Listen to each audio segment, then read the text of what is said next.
Hello, friends. I was going to start this episode off by saying I told you so, but instead I will just say that if you watch my episodes, then you know that I add screenshots from the movie's trailers. Smile 2 does contain some unsettling imagery, and I will not be putting any of that scary stuff in this episode. I'm not trying to scare you guys while you're watching, and I'm not trying to scare myself while I'm editing.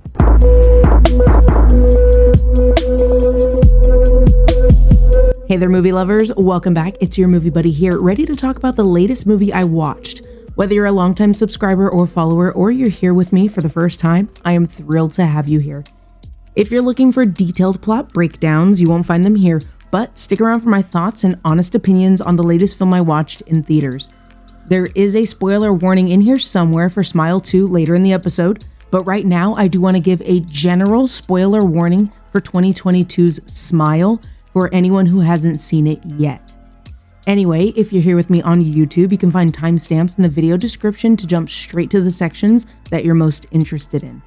New reviews drop every Friday, so hit that subscribe button on YouTube and follow on Spotify to stay updated. And as always, be sure to check the description for more links because I love sharing links. With that all out of the way, grab your popcorn, grab your Voss water, and let's get into today's episode on Smile 2. About to embark on a new world tour, global pop sensation Skye Riley begins to experience increasingly terrifying and inexplicable events. Overwhelmed by the escalating horrors and pressures of fame, she must face her dark past to regain control of her life before it spirals out of control. As always, I want to get into the themes of the film, or at least my take. The first Smile, released in 2022, is full of guilt, mental health, and the importance of processing trauma. These are extremely heavy themes tackled in a way that's pretty straightforward, and Smile 2 doubles down on that and more. There's the idea of the complex consequences of trauma and where it can lead someone, how isolation can lead to suffering and psychological distress, depression, anxiety, mental health, addiction, and trauma, and all of this is represented by the entity. A second ago, I said they doubled down, and in my opinion, it feels heavier this time around. And honestly, that might be because of my life experience and the fact that it all hits close to home. In addition to what I personally brought with me when I watched this movie in theaters, Skye Riley feels like an incredibly grounded character. She seems so authentic and real, and to see her struggle, that internal chaos and self-doubt, it's all pretty distressing. We're skipping the character development and getting right into the trigger section. If you've seen the first Smile, then you kinda already know what to expect. But Smile 2 really takes everything you expect and dials it to 11, and I want to stress that there are some themes and moments that might be sensitive for some viewers. This movie touches on all the earlier mentioned themes, but also manipulation, addiction, specifically drug and alcohol addiction, which is a huge part of the story, and some pretty visceral depictions of trauma, gore, bone trauma, and a violent car crash scene, and the POV of the crash is from inside the car, which might be distressing to some people. Just like with Smile, Smile 2 also has depictions of PTSD, suicide, and that feeling of helplessness. There are also lots of moments where the film blurs the lines between what's real and what's not. Hallucinations, jump scares, and possession are all woven into the narrative, which adds to the overall feeling of being trapped in a nightmare and that helplessness. And finally, trichotillomania, also known as hair-pulling disorder, is a mental health condition that causes people to repeatedly pull out their hair. It's pretty graphic. There's audio and everything, and there are several moments of this throughout the film. If you couldn't get through Smile, I would of course skip this one as well. If you're sensitive to any of the mentioned triggers, it all feels very grounded in reality, and the acting, being as good as it is, does not help at all. As always, please do your own research, look up what you need to look up, and make sure you're in the right headspace before watching this movie. Moving on to the cinematography, visuals, and audio, overall, this movie nails that unsettling atmosphere with its strong, haunting visuals, but what really stands out here is the unsettling camera work. I love all the inverted and rotating camera angles, along with the claustrophobic framing. It all elevates the sense of unease and creeping sense of dread. I also love when the camera is barely showing us something, making us strain to see what's going on or wonder what's hiding in the darkness. It builds up that apprehension and tension incredibly well.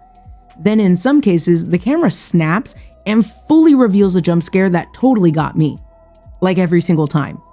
The camera work throughout is fantastic, but if you've been watching my videos for a while, then you know how much I appreciate a good single take shot. The movie opens right up with a really standout sequence that immediately hooks you in. I will say though, having seen the whole movie, the opening kind of feels like it's from a different movie. Still, it's an exciting intro that sets the tone for the edge of your seat stress that you can expect for the rest of the movie. From there, the cinematography takes you for a ride, especially with how it plays into that element of blurred reality. We're left trying to figure out what's real and what's just in the character's head, and the visuals support that in a really fun and disorienting way. And let's not forget about the audio. The score is incredible, adding to that eerie vibe. The haunting, creepy sound design cranks up the tension even more, making you feel like you're right there with Skye, trapped in her nightmare. It's one of those films where the visuals and sound work hand in hand to leave a lasting, unsettling impression. Now, when it comes to the performances, I could just tell you guys that Naomi Scott deserves an Oscar, but you know I have to get a little more into her performance because I was completely blown away. I've seen her in Charlie's Angels, Power Rangers, and Aladdin, but in Smile 2, as Skye Riley, this is one of those roles that demands depth, emotional range, and raw vulnerability, and she delivers flawlessly. Naomi Scott brings a layered, powerful, and honestly sometimes concerning performance that expertly captures the emotional turmoil Skye endures. And her portrayal of Skye's descent is a major highlight of her overall performance in the film. Kind of a side note, but I also really enjoyed the dance choreography aspect of her performance. Not only is Naomi Scott's performance so grounded and authentic, but her performance as a pop star is as well. Watching her dance feels like watching a real pop star, but of course, this is Smile 2, so the rehearsals and public appearances are deeply unsettling, adding a unique layer to the horror. Naomi Scott blends grace, or a kind of mask that Skye needs to put on, with a sense of looming dread, creating some of the film's most memorable moments. Her physicality, paired with her emotional depth, elevates the tension and keeps you on edge throughout. Now, I don't think we've talked about marketing for a movie since Longlegs, so it has been a while. I love the marketing for this movie. They went through an impressive amount of effort to make Skye Riley feel like a real pop star. It isn't just the in-movie elements like the album covers, posters, merch, choreography, and that cameo, but I'm talking real-world marketing. I've been listening to Skye Riley's single Blood on White Satin since like June. We can watch her music video on YouTube and stream her music. I've been following her on Instagram and TikTok for months. I love how immersive the marketing is, and the comment section on some of her posts since her concert. It's just so cool to see the real world, our world, and how it blends with the real world. You can't see me, but I'm doing air quotes. The real world of the film. So you might be wondering, how does the sequel live up to the original? I'm going to talk about it a little bit more in the criticism section, but from what I've been able to see online, opinions are pretty split. Some people think it's an incredibly strong sequel that might even be better than the first, and other people think this is a really bad movie. I think you can tell where I stand at this point. I think this is an incredible movie, and it actually tops the first in several ways in terms of sound design, cinematography, and the acting is honestly really close. I think Sosie Bacon did an incredible job in Smile, but Naomi Scott gets so much more opportunity in every way in Smile 2. Smile 2 takes what worked so well in the first film and cranks it up a notch.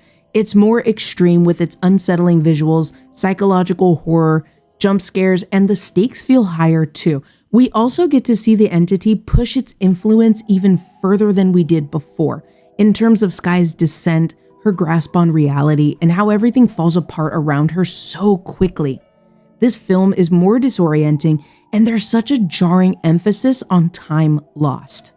While Smile follows Dr. Rose Cotter, a psychiatrist whose story feels more personal and contained, Smile 2 introduces us to Skye Riley, a Grammy-winning pop star. This shift in character raises the tension because so much of what happens to Skye plays out in public. As her mental state deteriorates, her public image crumbles too, making her descent even more stressful to watch. Now, let's wrap up with my final thoughts on the movie. After discussing its key elements, the real question remains: is it worth your time? In my opinion, yes. I've got to say, I love both of these movies so much. Sure, these movies are heavy, but I love the acting, I love the story, I love the concept, I love it all. If you watched my 2022 episode where I reviewed Smile, I didn't mention it then to avoid spoilers, but now that it's been 2 whole years, I can finally say it. I love the creature design. It was so surprising to me because the marketing for the movie gave nothing away. In no world was I expecting to see like a monster or a creature or something like that. I am obsessed. The entity, the demon, whatever you want to call it, it's so cool. Now, I know some people think it looks goofy, and I'll admit it does look pretty wild in Smile 2, but I'm holding on to the practical effects from the first one. I love it so much. Speaking of the creature, I don't like feeling sad or depressed. I mean, nobody does, right? But I love how these films explore a character's inner struggle. In Smile, Rose's guilt was tied to her mother, while in Smile 2, Skye's fears are more about herself. I really appreciate how these movies focus on mental health and trauma while showing how it manifests differently for each character. Maybe it's not that deep for some people, but I love those kinds of themes. And hey, maybe at the end of the day, it's just a scary movie. It definitely is. I'm gonna be honest, I totally had a nightmare the night I watched this movie, and it woke me up because I was so scared. I honestly think if you liked the first Smile, then you'll enjoy this one too. You should watch the first one before watching the sequel, but I think you can get by without watching it. I went with my mom and my honey to see this one, and my mom did not watch the first movie, and I honestly think she had no interest in watching the second one, but I did end up dragging her out anyway because it was my birthday. Sorry, Mom. But she was able to get through the movie just fine. I only explained the opening a little bit in the opening to her, and maybe 1 or 2 other details. She also did not like the movie, but there is one thing that my mom hates for an ending to do, and would you guys believe both Smile and Smile 2 did that thing? So I was not surprised at all when she was less than thrilled with this movie. Now, of course, every movie has its pros and cons, and naturally, people like what they like. We're going to get into some criticisms of the movie, and I will share my thoughts, but first, consider this your spoiler warning for Smile 2. I'm only giving a warning because some of these critiques can be explained, but I'm going to need a spoiler warning to do it. I will not spoil the ending. Honestly, I'm going to gloss over it gently, but if you don't want spoilers for the movie, please skip ahead. I'll leave a timestamp in the description so you can skip the spoilers and pick back up when we're done. But if you're staying locked in with me, let's get into it. Someone said that what they hated about this movie is the overuse of random visions that disrupt the whole plot. They do go into the ending as well as specific scenes, but I think it's important to know that it's not just random visions or hallucinations. The Smile entity is actively messing with Skye's mind, and honestly us as an audience too. Throughout the movie, whether it's her painkillers or her trauma, Skye thinks she's in control, but the entity constantly reminds her that she's not. It's a key part of the film, and I think it's more than just random interruptions. The next critique is it's kind of a lot, so I'm going to split it into 2 parts. Someone said the movie takes a long time to get started and doesn't offer much horror beyond the jump scares and graphic scenes. I think this is a valid opinion, but consider that the horror aspect is Skye Riley being a pop star dealing with trauma publicly, and there's an entity messing with her mind trying to break her down mentally. There's so much that ties into that, from the charity event to her concert rehearsal. The movie takes a long time to get started. If you've been watching my episodes for a while, then you know I don't fault the beginning of a movie for being slow or whatever. We need context. We need to know our characters and their world. I think the pacing works, and there are plenty of moments in the first act that really pull you in. Now, for the second part of their critique, they said that the plot is near impossible to follow along, the ending leaves you confused and dissatisfied overall, and that it's abrupt. I think it's important to keep in mind that there are a lot of physical and auditory hallucinations Skye is experiencing, and we're experiencing this whole movie through her perspective. She's having a hard time distinguishing reality from fiction, and it's disorienting. The ending. Oh my gosh, the ending. I am obsessed. I know I'm biased because it's totally what I wanted, so I don't think I'm reliable when it comes to trying to have a real dialogue about the ending. I'm gonna talk about it anyway though. I think the ending was wildly predictable, but that doesn't bother me at all. Clearly, I love the ending, but I don't think it was abrupt either. Once you take into consideration what's real and what's not, I think it played out perfectly. Oh my gosh, I told you, I can't have a real dialogue about this ending. I am obsessed. I did tell my honey when we left the theater that the ending is wide open for Smile 3. I want more. More movies, shorts, comics, TV shows, everything. One last critique I saw compared Naomi Scott's performance as Skye Riley to Salika Shyamalan's performance as Lady Raven in this year's Trap, going on to say that it was hard to watch her. I don't know if it's because they didn't like Naomi Scott's acting. I mean, I think she was hard to watch because of how realistic and genuine the character felt. I think Salika did well when it came to the singing, but Naomi Scott knocks it out of the park across the board. Her singing and acting are incredible, in my opinion. Before we get to that conclusion, I want to talk about some personal issues I have. Someone gave a positive review saying that the film seamlessly builds upon the foundation laid by the first film, expanding the mythology. Expanding what now? If you're expecting more, we're not getting more. I do think there are some things that are implied. Like, I feel like the entity is definitely getting stronger in this movie, but beyond that, we still don't know much more about it than we did in 2022. If you're wondering what my real issue with this movie is, yeah, it's the CGI. The CGI throughout this movie looks really good, but you know I love practical effects, and when they finally revealed the entity, I was honestly offended.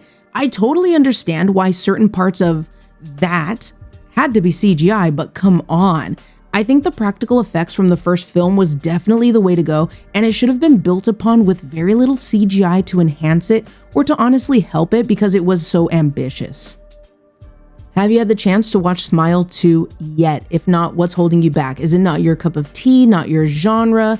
I'm really curious to hear your thoughts after today's episode, and if you've already watched it, I want to know your take. Did you love it? Did you hate it? Or did you fall somewhere in between? Share your thoughts, opinions, and reactions in the comments below. I am all ears. To wrap this episode up, Smile 2 is such a strong sequel that takes everything we loved about the first movie and pushes it further. It delivers more gore, more scares, more unsettling scares, and a deeper, more emotional story that might leave you thinking long after it's over. The film doesn't rely on jump scares, though there are plenty of them. It dives into the psychological horror of trauma, identity, and the pressures of fame, making it feel unsettling on multiple levels. Naomi Scott's performance is absolutely the highlight of this movie. She completely owns the role, and watching Skye's life spiral out of control is both terrifying and heartbreaking. What sticks with me though, beyond the supernatural elements, is how deeply unsettling Skye's story is. Sure, I love the whole concept of the smile curse, the gore, and the horror, but at its core, this is Skye's story. It's about her struggling with her trauma and mental health, all while trying not to let everyone around her down. It's tragic, but it's also brilliantly executed. If you enjoyed Smile, this sequel is a must-see. It refuses to let up, gripping both its main character and us in the audience until the very end. It's an engaging film from start to finish, and I can't wait to see where they take this story next. All right, you guys, before we wrap up, I want to talk about what movies I'll be reviewing next. I am still working on that podcast exclusive for Twisters. I wanted to drop it this week, but I did not manage my time on my week off the way I thought I would. I did watch 1996's Twister though, and that was interesting. I will be watching Twisters this week, and I should be able to start working on that episode this weekend, so the podcast exclusive for Twisters will likely drop next week. Keep an eye out on my Instagram and the community tab on YouTube for more updates on that episode. I have tickets for Venom: The Last Dance the day this episode posts, and I've been hearing some good things about it. It's not all good though, so I am managing my expectations. Going into November, I have tickets for back-to-back movies, Gladiator 2 and Wicked. There are a lot more movies that I am excited about for the rest of the year. And if there's a movie you're excited about and you want me to talk about it, let me know in the comments below or send me a message on Instagram at A.Rocket.Review. Your suggestions are always welcome and I love hearing from you guys. But for now, a huge thank you to everyone who has stuck around with me to the end of the video. Last week, I shared my thoughts on Terrifier 3. If you haven't checked that episode out yet, it is just a click away. If you're watching today's episode on YouTube, you can find the link to that review in the top right corner of the video. And for my podcast listeners, that episode is available for you as well. I also have reviews on 2022's Smile, and on the podcast, it might have actually been my very first podcast exclusive episode. I shared my thoughts on the 2020 short film, Laura Hasn't Slept. If you're interested in either or both of those, please check those episodes out. I'll leave links for both in the description and one for Smile in the top right corner if you're watching on YouTube. Your feedback is always appreciated, so please share your thoughts on YouTube in the comments below, and if you're listening on the Spotify app, swipe up and let me know what you're thinking. Do you agree with my take? Do you have a different opinion? Do you think Smile 2 was as good as Smile? Do you think it was better or do you think it was disappointing? I personally love these movies and I love the scale of the sequel. I walked out of the theater thinking it wasn't as scary as I remember the first one being, but I felt like it was more unsettling than the first one. What do you think? Let's get the conversation going. If you are enjoying the content, don't forget to hit the like button, subscribe to the channel, and ring that notification bell so you never miss an episode. For those who prefer on the go listening, maybe while you're at work, maybe while you're in the car driving, maybe while you're getting ready for your day, follow me on Spotify so you don't miss out on our podcast exclusive episodes. And hey, if you're on Instagram, follow me at A.Rocket.Review for sneak peeks and behind the scenes content. And honestly, it really is just me going to the theater and watching movies at home. Lately, I've been listening to some audiobooks as well. Feel free to hop into my DMs with movie suggestions or just to chat about films. Your support honestly means so much to me, and your engagement helps our community grow. Whether it's on YouTube, the podcast, or on Instagram, your presence is greatly appreciated. So until next time, spread positivity, be safe, take care of yourself. Don't forget to drink your Voss water, and happy movie watching. I'll talk to you guys soon. Bye.